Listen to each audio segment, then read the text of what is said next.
नमस्ते बच्चों। तो आज हम व्याकरण का एक नया विषय पढ़ेंगे, पत्र लेखन, लेटर राइटिंग।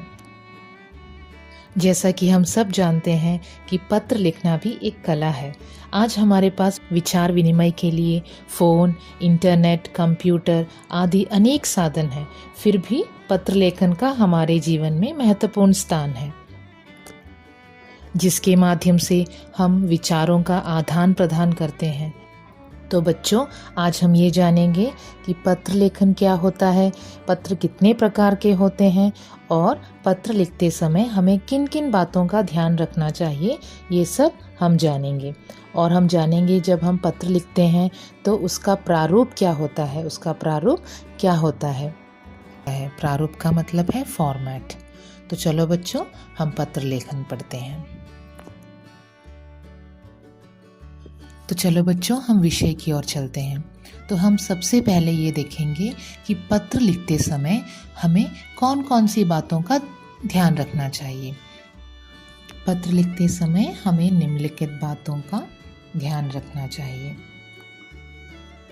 पहला है, पत्र की भाषा सरल, सुबोध एवं स्पष्ट होनी चाहिए। पत्र की भाषा कैसी होनी चाहिए? पत्र की भाषा सुबोध एवं स्पष्ट होनी चाहिए। दूसरी बात हमें यह ध्यान में रखनी है, पत्रों में अपने भावों की अभिव्यक्ति संक्षेप में करनी चाहिए। इसका मतलब ये है कि जब हम पत्र लिखते हैं तो उसमें अपने भावों को, अपने विचारों को, जो भी बात हमें लिखनी है उसे छोटा करके लिखना चाहिए, उसे छोटा करके लिखना चाहिए। तीसरी बात हमें यह ध्यान में रखनी है, पत्र के शुरू में सही संबोधन तथा अभिवादन का प्रयोग करना चाहिए। सही संबोधन तथा अभिवादन का प्रयोग करना चाहिए। चौथी बात, पत्र में लिखने वाले का पूरा नाम एवं पता तथा पाने वाले के नाम एवं पता स्पष्ट रूप से उल्लेख किया जाना चाहिए। पत्र में लिखने वाले का पूरा नाम एवं पता तथा पाने वाले का पता भी स्पष्ट रूप से उल्लेख किया जाना चाहिए। अगली बात यह ध्यान में रखिए बच्चों, पत्र की विषय वस्तु संक्षिप्त तथा स्पष्ट होनी चाहिए। पत्र की विषय वस्तु संक्षिप्त तथा स्पष्ट होनी चाहिए। अगली बात यह ध्यान में रखनी चाहिए, पत्र लिखते समय सुंदर तथा शुद्ध लेख का ध्यान अवश्य रखना चाहिए। पत्र लिखते समय सुंदर तथा शुद्ध लेख का ध्यान अवश्य रखना चाहिए। अगली बात हमें यह ध्यान में रखनी है कि पत्र का प्रारंभ और अंत अत्यंत प्रभावशाली होना चाहिए। ये बहुत ही ज़रूरी बात है बच्चों कि जब भी हम पत्र लिखते हैं उसका जो स्टार्टिंग होता है, प्रारंभ और अंत अत्यंत प्रभावशाली होना चाहिए। तो अब हम जानेंगे बच्चों, पत्र कितने प्रकार के होते हैं। पत्र मुख्यतः 2 प्रकार के होते हैं, औपचारिक पत्र और अनौपचारिक पत्र। औपचारिक पत्र मतलब फॉर्मल लेटर, अनौपचारिक मतलब इनफॉर्मल लेटर। तो आज हम जानेंगे ये दोनों पत्रों के बारे में। तो बच्चों, आप जान गए होंगे कि पत्र कितने प्रकार के होते हैं। पत्र 2 प्रकार के होते हैं, औपचारिक पत्र और अनौपचारिक पत्र। अब हम देखते हैं बच्चों पत्र के अंग। कुछ बातें ऐसे होती है जो सामान्यतः सभी पत्रों में होती है ना। पत्र के आवश्यक अंग कहते हैं। तो पत्र के अंग हम देखते हैं, पत्र प्रेषक का मतलब है पत्र भेजने वाला, जो पत्र लिखता है ना, पत्र लिखने वाले का पता उसे ऊपर बाएं कोने में लिखा जाता है। बाएं मीन्स लेफ्ट साइड में, सेंडर्स एड्रेस। अब अगला है दिनांक, डेट। पत्र पाने वाले का नाम व पता, जो होता है पत्र प्राप्त करता, जिसे हम बोल सको पाने वाला, जिसे हम पत्र लिख रहे हैं, है ना। तो वह प्रेषक के बाद उसे लिखा जाता है बाई तरफ ही, लेफ्ट साइड में ही, डेट के बाद, दिनांक के बाद। अगला है विषय, सब्जेक्ट। संबोधन, संबोधन हम लिखेंगे, उसके बाद अभिवादन। संबोधन होता है सैल्यूटेशन, और अभिवादन का मतलब ग्रीटिंग्स। ये हम अधिकतर अनौपचारिक पत्र में लिखते हैं। अनौपचारिक पत्र में लिखा जाएगा अभिवादन। ओके, अब अगला है विषय वस्तु। विषय वस्तु बॉडी ऑफ द लेटर, हाँ, विषय वस्तु। अगला समापन निर्देश या फिर समापन सूचक, कॉम्प्लीमेंट्री क्लोजिंग। पत्र लेखक का नाम और हस्ताक्षर, सेंडर्स नेम एंड सिग्नेचर। तो ये हो गया बच्चों पत्र के अंग। तो बच्चों अब हम जानेंगे औपचारिक पत्र क्या है, फॉर्मल लेटर। औपचारिक पत्र उन्हें लिखे जाते हैं जिनके साथ हमारा व्यक्तिगत संबंध नहीं होता। तो औपचारिक पत्र किसे लिखा जाता है? औपचारिक पत्र उन्हें लिखे जाते हैं जिनके साथ हमारा व्यक्तिगत संबंध नहीं होता, कोई पर्सनल रिलेशनशिप नहीं होता। हाँ, इनमें औपचारिकता और विषय वस्तु की ही प्रधानता होती है। इन पत्रों में, औपचारिक पत्रों में सिर्फ औपचारिकता और विषय वस्तु की ही प्रधानता होती है। और यह हम किसे लिखते हैं? हमारे जिसके साथ हमारा व्यक्तिगत संबंध नहीं होता। तो यहाँ पे हम देख सकते हैं बच्चों, औपचारिक पत्रों के अंतर्गत निम्नलिखित पत्र आते हैं। तो हम वो देखते हैं। सबसे पहला आवेदन पत्र या फिर प्रार्थना पत्र। आवेदन पत्र या प्रार्थना पत्र, एप्लीकेशन, हाँ, एप्लीकेशन लेटर या फिर एप्लीकेशन। तो हम ये ज़्यादातर किसी संस्था या फिर स्कूल में, है ना, किसी संस्था, स्कूल या ऑफिस, यहाँ पे हम ज़्यादातर ये आवेदन पत्र लिखते हैं। मोस्टली ये स्कूल्स के लिए लिखे जाते हैं, या फिर किसी संस्था के लिए, हाँ, संस्था के लिए लिखे जाते हैं। तो बच्चों आप ध्यान दीजिए, इस आवेदन पत्र के अंतर्गत अवकाश के लिए पत्र आता है, नौकरी के लिए लिख सकते हैं, नौकरी के लिए आवेदन पत्र, शिकायत या सुधार के लिए पत्र लिखा जाता है। तो ये सब आवेदन पत्र के अंतर्गत आते हैं। तो अगला देखते हैं व्यवसायिक पत्र या फिर बिजनेस लेटर। व्यवसायिक पत्र का मतलब है बिजनेस लेटर। कंपनियों, ये पत्र ज़्यादातर कंपनियों या व्यवसायियों के लिए लिखे जाते हैं। तो तीसरा है सरकारी पत्र या फिर कार्यालय पत्र, या किसी ऑफिस के लिए, सरकारी गवर्नमेंट ऑफिस के लिए लिखे जाने वाले पत्र सरकारी पत्र कहलाते हैं। सरकारी पत्र किसी सरकारी कार्यालय से किसी दूसरी सरकारी कार्यालय को अथवा किसी व्यक्ति को लिखे जाने वाले पत्र सरकारी पत्र कहलाते हैं। तो बच्चों आप जान गए होंगे कि औपचारिक पत्रों के अंतर्गत कितने पत्र आते हैं। तो औपचारिक पत्रों के अंतर्गत निम्नलिखित पत्र आते हैं, जैसे कि आवेदन पत्र, व्यवसायिक पत्र, सरकारी पत्र आदि।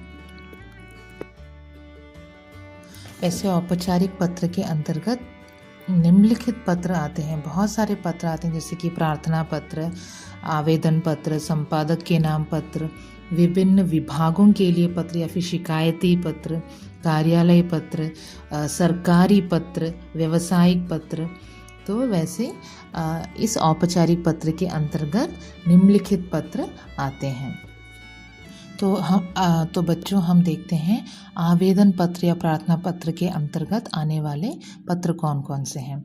यहाँ पे हमने जैसे पहले कहा था कि आवेदन पत्र के अंतर्गत अवकाश के लिए पत्र, नौकरी के लिए पत्र, नौकरी के लिए आवेदन पत्र, शिकायत या सुधार के लिए आवेदन पत्र लिखा जा सकता है या प्रार्थना पत्र लिखा जा सकता है। तो ये सब आवेदन पत्र और प्रार्थना पत्र के अंतर्गत आते हैं।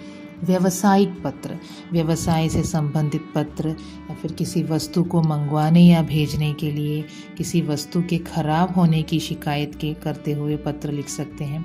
तो ये सब व्यवसायिक पत्र के अंतर्गत आते हैं। तीसरा है सरकारी पत्र। सरकारी पत्र किसी एक सरकारी कार्यालय से किसी दूसरी सरकारी कार्यालय के लिए लिखा जा सकता है, या फिर किसी व्यक्ति की ओर से सरकारी कार्यालय के लिए लिखा जा सकता है, या फिर किसी सरकारी कार्यालय से किसी व्यक्ति के लिए भी लिखा जा सकता है। ये सब इस सरकारी पत्र के अंतर्गत आता है, जो कि ऑफिशियल लेटर भी हम कह सकते हैं, इंग्लिश में ऑफिशियल लेटर। आवेदन पत्र या प्रार्थना पत्र, एप्लीकेशन लेटर या फिर एप्लीकेशन लेटर, व्यावसायिक पत्र, बिजनेस लेटर, सरकारी पत्र, ऑफिशियल लेटर। तो आप जान गए होंगे बच्चों कि औपचारिक पत्र के अंतर्गत कौन कौन से पत्र आते हैं।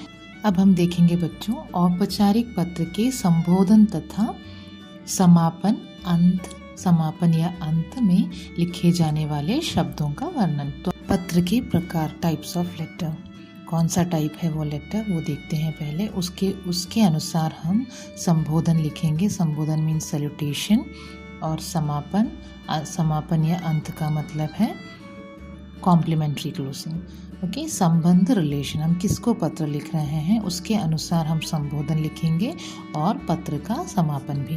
तो देखते हैं बच्चों, सबसे पहले आवेदन पत्र या प्रार्थना पत्र। तो संबंध में प्रधानाचार्य या किसी संस्थान के वरिष्ठ अधिकारी आदि। तो जब हम किसी संस्थान या प्रधानाचार्य को या फिर किसी स्कूल ऑफिस में लिखते हैं तो वहाँ पे हम कौन सा संबोधन का प्रयोग करेंगे ये देखते हैं। वहाँ पे हम लिखेंगे आदरणीय महोदय या फिर लिख सकते हैं माननीय महोदय, मान्यवर। इन सब संबोधन का हम प्रयोग कर सकते हैं।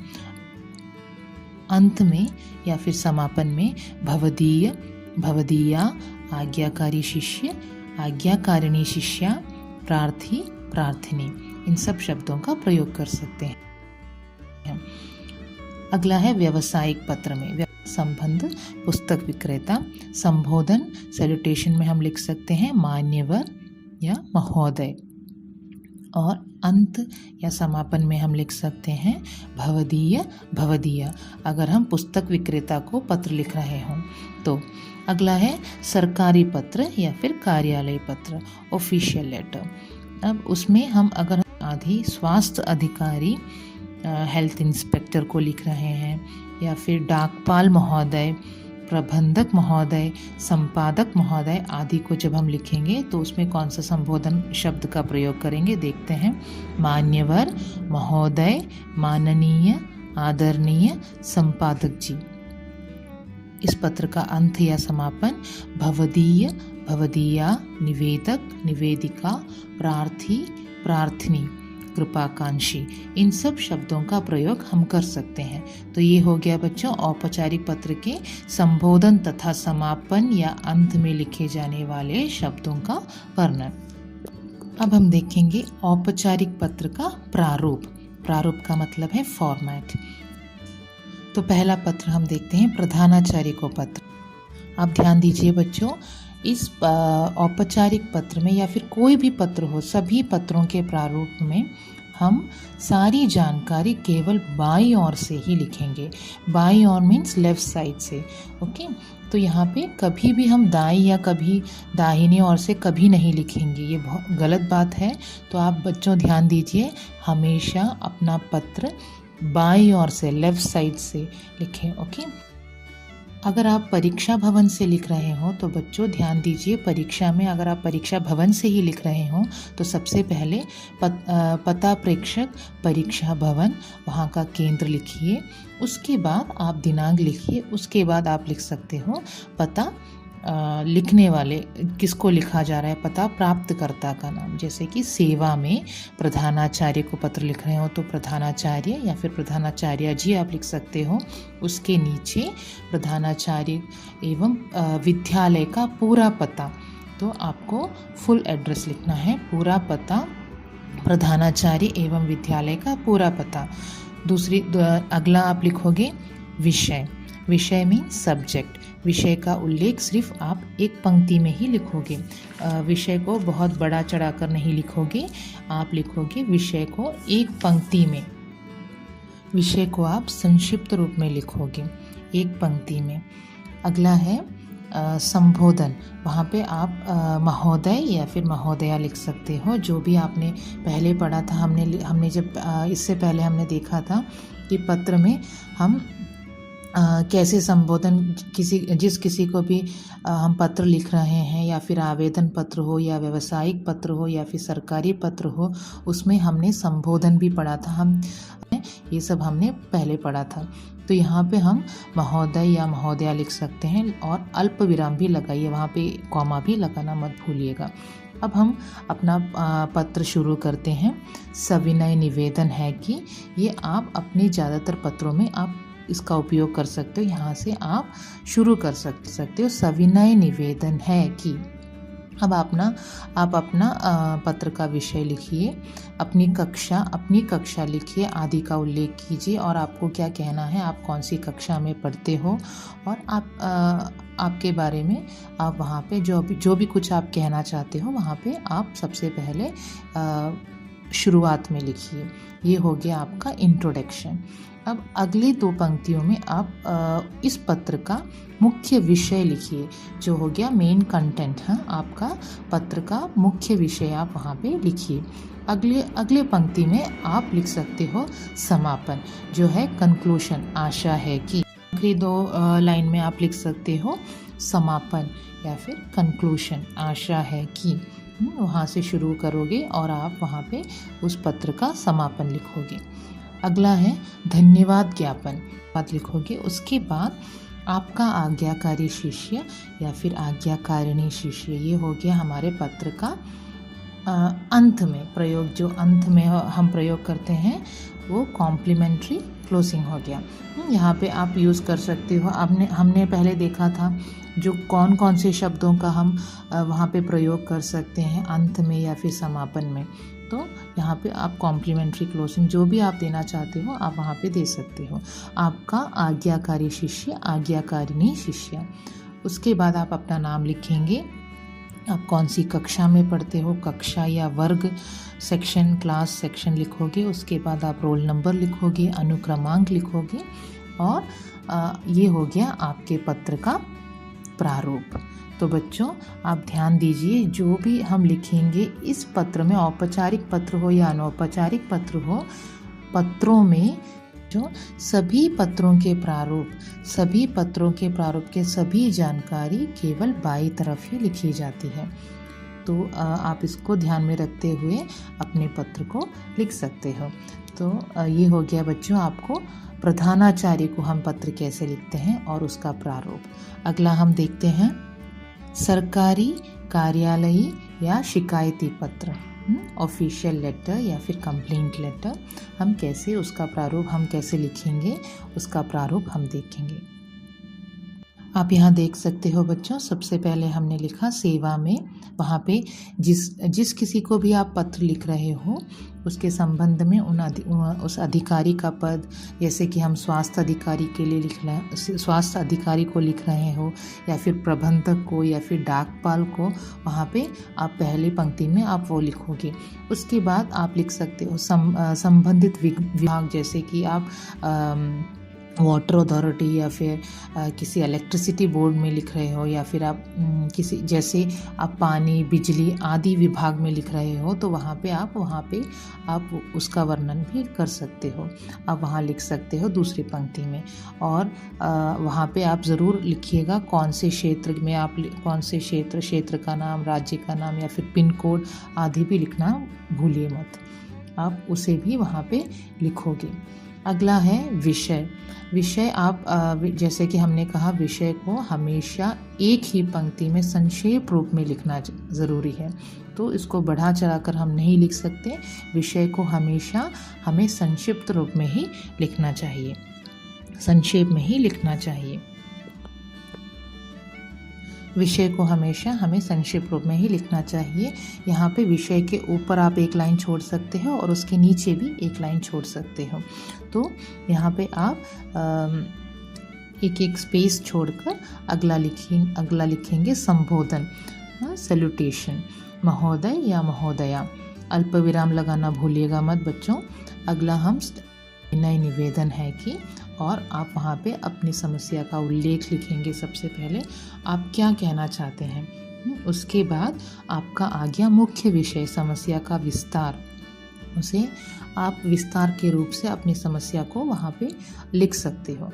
अगला है आशा है कि समापन। आशा है कि आप वहाँ पे आप अपने पत्र का समापन लिखेंगे, कंक्लूशन लिखेंगे। उसके बाद धन्यवाद ज्ञापन। अगला लिखेंगे जो पत्र भेज रहा है, जो पत्र भेज रहा है। अगला पत्र भेजने वाले का नाम और उसका पूरा पता, और नीचे आप दिनांक लिख सकते हो। यहाँ पे बच्चों आप देखिए दिनांक नीचे भी और ऊपर भी लिखा जा सकता है। अगला हम देखेंगे बच्चों संपादक के नाम पत्र। संपादक के नाम पत्र या फिर किसी एडिटर्स को हम, संपादक का मतलब है एडिटर्स। किसी एडिटर्स को अगर जब हम पत्र लिखेंगे तो उसका प्रारूप कैसा होगा। तो बच्चों आप यहाँ पे इसका प्रारूप देख सकते हो। जैसे हमने पहले पत्र में लिखा था, कार्यालय पत्र या सरकारी पत्र में हमने देखा था, उसी तरह का प्रारूप है यहाँ पे आप लिखोगे बच्चों। देखिए आप, सबसे पहले हमने लिखा है सेवा में, फिर हम संपादक का नाम लिखेंगे, फिर समाचार पत्र किस एडिटर को, किस न्यूज़पेपर के एडिटर को हम लिख रहे हैं, उनका पता और पूरा ऑफिशियल एड्रेस हम लिखेंगे, वहाँ पे कार्यालय का पता लिखेंगे। उसके बाद हम बच्चों दिनांक लिखना कभी मत भूलिएगा। उसके बाद विषय लिखेंगे। विषय का उल्लेख हमने जैसे कहा था कि उसे बहुत ही संक्षिप्त रूप में लिखेंगे। और उसके बाद हम संबोधन और अल्पविराम के साथ संबोधन लिखेंगे, महोदय महोदया। उसके बाद हम अपना पत्र उसी प्रकार आरंभ करेंगे। सविनय निवेदन है कि आप क्या कहना चाहते हो, आप किस लिए ये पत्र लिख रहे हो, वो वहाँ पे आप लिखोगे, उसका उल्लेख लिखोगे। उसके बाद आप मेन मुख्य विषय को लिखोगे, विषय की प्रस्तुति उन 2 पंक्तियों में या फिर 3 पंक्तियों में आप लिखोगे। उसके बाद समापन, पत्र का समापन, ऐसे करके आप उसकी शुरुआत करोगे। उसके बाद उसका कंक्लूशन लिखोगे। आशा है कि वहाँ पे आप उस पत्र का समापन लिखोगे, कंक्लूशन लिखोगे। उसके बाद धन्यवाद ज्ञापन। उसके बाद भवदीय या फिर निवेदक या फिर भवदीया। और उसके बाद आप जो पत्र भेज रहा है उसका पूरा नाम लिखोगे, पता लिखोगे। तो ये हो गया आपका संपादक के नाम पत्र। इसका प्रारूप आप देख चुके हैं। बच्चों तो हम अब कुछ उदाहरण सहित पढ़ेंगे। उदाहरण के द्वारा आप इन पत्रों को और भी अच्छी तरह समझ पाएंगे। तो चलो बच्चों हम औपचारिक पत्र के कुछ उदाहरण देखते हैं। तो सबसे पहला पत्र है अपने विद्यालय के प्रधानाचार्य को अवकाश के लिए प्रार्थना पत्र, लीव लेटर। अपने प्रिंसिपल को आप लीव लेटर लिख रहे हो तो वो कैसे लिखोगे। तो हम देखते हैं बच्चों। सबसे पहले आप ये ध्यान में रखिए, जब भी हम परीक्षा भवन से पत्र लिखेंगे वहाँ पे परीक्षा भवन ही लिखोगे। परीक्षा भवन, बस केंद्र, जो भी आपका केंद्र का नाम है वहाँ पे आप लिखोगे, नगर का नाम लिखोगे। उसके बाद दिनांक लिखोगे। कभी मत भूलिएगा बच्चों, दिनांक ज़रूर लिखिएगा। दिनांक लिखोगे और उसके बाद हम यहाँ पे प्रेक्षक का पता परीक्षा भवन लिखोगे और वहाँ का केंद्र का नाम लिखोगे। उसके बाद आप नगर का नाम लिखोगे। बच्चों ये ध्यान में रखिए कि हमेशा आप जब भी परीक्षा भवन से आप जब पत्र लिखते हो तो परीक्षा भवन लिखना ज़रूरी है। उसके बाद आप दिनांक लिखोगे। ये सब आप बाईं तरफ ही लिखोगे। जैसे कि हमने पहले भी कहा था कि पत्र लेफ़्ट साइड से बाईं तरफ से लिखोगे। ये आप ध्यान दीजिए या हमेशा ध्यान में रखिए। अगला दिनांक लिखेंगे। उसके बाद लिखोगे, जैसे कि हम प्रधानाचार्य को पत्र लिख रहे हैं तो यहाँ पे लिखेंगे सेवा में प्रधानाचार्य या फिर प्रधानाचार्य जी। उसके बाद विद्यालय का नाम, फिर वहाँ के नगर का नाम। उसके बाद हम लिखेंगे विषय, सब्जेक्ट, चिकित्सा अवकाश हेतु आवेदन पत्र। हम किस लिए पत्र लिख रहे हैं, अवकाश के लिए पत्र लिख रहे हैं तो हम वहाँ पे लिखेंगे चिकित्सा अवकाश हेतु आवेदन पत्र। तो अगला हम संबोधन लिखेंगे, माननीय महोदय, रिस्पेक्टेड सर। सविनय निवेदन है कि मैं आपके विद्यालय में कक्षा 7वीं ब का छात्र हूँ। मुझे अचानक कल रात से तेज़ बुखार हो गया है, जिसके कारण मैं विद्यालय आने में असमर्थ हूँ। डॉक्टर ने मुझे 3 दिन तक आराम करने की सलाह दी है। तो यहाँ पे आपने लिखा आप कौन सी कक्षा में पढ़ते हो और आप क्या कहना चाहते हो, ये आपने वहाँ पे लिख लिया। अब यहाँ पे आप लिख रहे हो किस कारण से आप यहाँ पे छुट्टी ले रहे हो या फिर विद्यालय जाने में असमर्थ हो, वो भी आपने वहाँ पे लिख लिया। अगला है इसका समापन या फिर अंत। अतः मैं दिनांक इतने तारीख से 3, यहाँ पे आप दिनांक लिखोगे, डेट कितने तारीख से दिनांक 3 से 5 तक विद्यालय में उपस्थित नहीं हो सकूँगा। आपसे अनुरोध है कि मुझे इन 3 दिनों का अवकाश प्रदान करने की कृपा करें। आप अंत में ये लिखोगे कि आपको कितने दिन की छुट्टियां चाहिए। अंत में दिनांक इतने तारीख से इतने तारीख तक विद्यालय में उपस्थित नहीं हो सकूँगा। आपसे अनुरोध है कि मुझे इन 3 दिनों का अवकाश प्रदान करने की कृपा करें। तो यहाँ पे आपने वहाँ पे पत्र का समापन भी लिख दिया। अब यहाँ पे धन्यवाद करोगे आप। सधन्यवाद भवदीय, आपका नाम, कक्षा, और यहाँ पे आप अनुक्रमांक भी लिख सकते हो, रोल नंबर भी वहाँ पे लिख सकते हो, क्लास, सेक्शन, रोल नंबर, यहाँ पे हो गया आपका पत्र। तो इस प्रकार आप अपने विद्यालय के प्रधानाचार्य को अवकाश के लिए प्रार्थना पत्र लिख सकते हो। अगला उदाहरण देखते हैं बच्चों। फीस माफ़ी या शुल्क माफ़ी कराने के लिए प्रधानाचार्य को प्रार्थना पत्र लिखिए। फीस माफ़ या फिर शुल्क माफ़ी कराने के लिए प्रधानाचार्य को प्रार्थना पत्र। तो हम ये कैसे लिखेंगे, जैसे कि हमने पहले पत्र में भी कहा था कि अगर हम परीक्षा भवन से पत्र लिख रहे हैं तो ये बहुत ज़रूरी है कि हम परीक्षा भवन लिखें वहाँ पे, और वहाँ कौन सा केंद्र, वहाँ पे केंद्र का नाम लिखें, उसके बाद नगर का नाम लिखें, फिर दिनांक लिखें। उसके बाद हम किसको पत्र लिख रहे हैं, हम प्रधानाचार्य को पत्र लिख रहे हैं, तो यहाँ पे प्रधानाचार्य को लिखें, प्रधानाचार्य या फिर प्रधानाचार्य जी। वहाँ का विद्यालय का पूरा पता, नाम, जैसे कि विद्यालय का नाम और पता, वो कौन सा नगर, वहाँ पे आप पिन कोड भी लिख सकते हो। उसके बाद विषय, आपका विषय क्या है वो हमेशा ध्यान दीजिए बच्चों, विषय हमेशा एक पंक्ति में बहुत ही संक्षिप्त रूप में लिखें।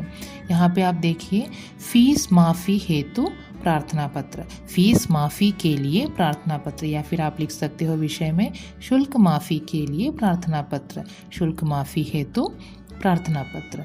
अब वहाँ पे हमने संबोधन किया, माननीय महोदय, वहाँ पे अल्प विराम भी लगा दिया, कॉमा लगाया है। उसके बाद हम अपना पत्र आरंभ करेंगे। सविनय निवेदन है कि मैं आपके विद्यालय में कक्षा 8B का छात्र हूँ। मैं आपके विद्यालय का प्रतिभाशाली विद्यार्थी हूँ। गत वर्ष मैंने, गत का मतलब है पिछले वर्ष, पिछले वर्ष मैंने 97% अंक हासिल किए थे। पढ़ाई के साथ साथ मैं विद्यालय के प्रतियोगिताओं में भी भाग लेता रहता हूँ। मेरे पिताजी की कंपनी बंद होने के कारण नौकरी छूट गई है। मेरे घर की आर्थिक परिस्थिति बहुत खराब हो गई है। वे मेरे विद्यालय की फीस भरने में असमर्थ है।